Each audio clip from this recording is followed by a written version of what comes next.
حضرت عمر فاروق رضی اللہ تعالیٰ عنہ مسلمانوں کے خلیفہ تھے۔ خلیفہ کا فرض ہے کہ وہ سارے مسلمانوں کی خبر گیری کریں۔ وہ اپنے فرض سے خوب واقف تھے، اسی لیے اس کا انجام دینے کے لیے بڑی محنت کرتے تھے، دن رات ایک کر دیتے تھے۔ دن میں اپنے فرض کے ادا کرنے میں لگے ہی رہتے تھے، رات میں حضرت عمر فاروق رضی اللہ تعالیٰ عنہ گشت لگانے نکلے، گھومتے پھرتے دور نکل گئے۔ واپسی میں ایک جھونپڑی پر نظر پڑی۔ وہ ایک چھوٹی سی جھونپڑی تھی۔ اس میں انہوں نے دیکھا کہ ایک عورت چولہا جلائے بیٹھی ہوئی تھی۔ اس نے چولہے کے اوپر ایک ہانڈی جلائی اور وہ اس کے بچے رو رہے ہیں اس کے آس پاس میں۔ عورت انہیں بہلا رہی ہے مگر وہ خاموش ہونے کا نام ہی نہیں لے رہے۔ بچے بس روئے جاتے ہیں۔ بچوں کا رونا بلکنا دیکھ کر حضرت عمر فاروق رضی اللہ تعالیٰ عنہ کا دل بھر آیا۔ وہ اس کے قریب گئے، دیر تک دیکھتے رہے مگر ان کی سمجھ میں کچھ نہیں آیا کہ ماجرا آخر ہے کیا۔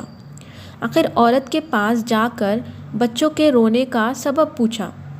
اس نے بتایا کہ یہ بچے بھوک کے مارے بلک رہے ہیں۔ انہوں نے کھانا کیوں نہیں دیا؟ حضرت عمر فاروق رضی اللہ تعالیٰ عنہ نے پوچھا۔ میں اتنی دیر سے کھڑا دیکھ رہا ہوں، تمہاری ہانڈی چڑھی ہے، آخر یہ کب تک تیار ہوگی؟ تو اس عورت نے کہا، ہانڈی میں کچھ نہیں ہے۔ عورت نے جواب دیا، بچوں کو بہلانے کے لیے صرف پانی چڑھا دیا ہے، چاہتی ہوں کہ کسی طرح انہیں نیند آ جائے اور یہ سو جائیں۔ حضرت عمر فاروق رضی اللہ تعالیٰ عنہ نے دیکھا تو واقعی ہانڈی میں صرف پانی اور کچھ کنکیاں تھیں۔ اس کی وجہ یہ تھی کھانے کو کچھ نہیں تھا گھر پر۔ بچے بھوک سے بے حال ہو رہے تھے۔ ان کی تسلی کے لیے عورت نے چولہا جلا کر ہانڈی میں پانی اور کنکیاں ڈال دی تھی تاکہ بچے سمجھے کہ کھانا پک رہا ہے۔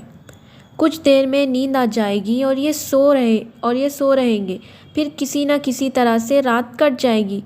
عورت بیچاری بیوہ تھی، بچے لاوارث اور یتیم تھے، گھر میں کمانے والا کوئی نہ تھا، بیت المال سے بھی اب تک کوئی وظیفہ مقرر نہیں ہوا تھا۔ درد و غم کی یہ داستان سن کر حضرت عمر فاروق رضی اللہ تعالیٰ عنہ کے آنکھوں سے آنسو جاری ہو گئے۔ ایسا معلوم ہوتا تھا کہ ان پر غم کا ایک پہاڑ ٹوٹ پڑا۔ انہوں نے درد بھرے لہجے میں کہا، مائی، خلیفہ کو تم نے اطلاع کیوں نہیں دی؟ عورت، میری و عمر رضی اللہ تعالیٰ عنہ کے درمیان اللہ فیصلہ کرے گا۔ میں عورت ذات کس سے کہتی پھروں؟ اس کا فرض ہے کہ وہ اپنی رعایا کی خبر گیری کرے۔ اگر وہ اپنا فرض پورا نہیں کر سکتا تھا تو وہ خلیفہ کیوں ہو گیا؟ ایسا عورت نے کہا۔ حضرت عمر فاروق رضی اللہ تعالیٰ عنہ پر جیسے بجلی گر گئی۔ یہ سن کر وہ فوراً بھاگتے ہوئے بیت المال پہنچے، گوشت، گھی اور کھجوریں لی، پیٹھ پر لاڑ کر چلنے لگے تو غلام نے کہا، امیر المومنین، آپ کیوں تکلیف کر رہے ہیں؟ لائیے میں پہنچا دوں۔ حضرت عمر فاروق رضی اللہ تعالیٰ عنہ نے کہا، نہیں، جب قیامت میں تم میرا بوجھ نہیں اٹھا سکتے تو آج میں تم سے کیوں اٹھاؤں؟ یہ کہہ کر سارا سامان خود لاڑ کر اس عورت کے پاس پہنچے، خود بیٹھ کر آنکھ پھونکی، کھانا تیار کر کے بچوں کا پیٹ بھر کھلایا۔ بچے ہنسی خوشی سو گئے۔ چلتے وقت عورت نے کہا، خلیفہ بننے کے لائق تم ہو، نہ کہ عمر رضی اللہ تعالیٰ عنہ۔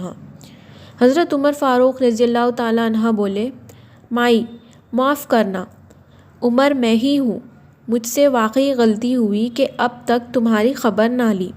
اس کے بعد حضرت عمر رضی اللہ تعالیٰ عنہ نے بیت المال سے بیوہ عورت اور بچوں کے وظیفہ مقرر کر دیا۔ سبحان اللہ۔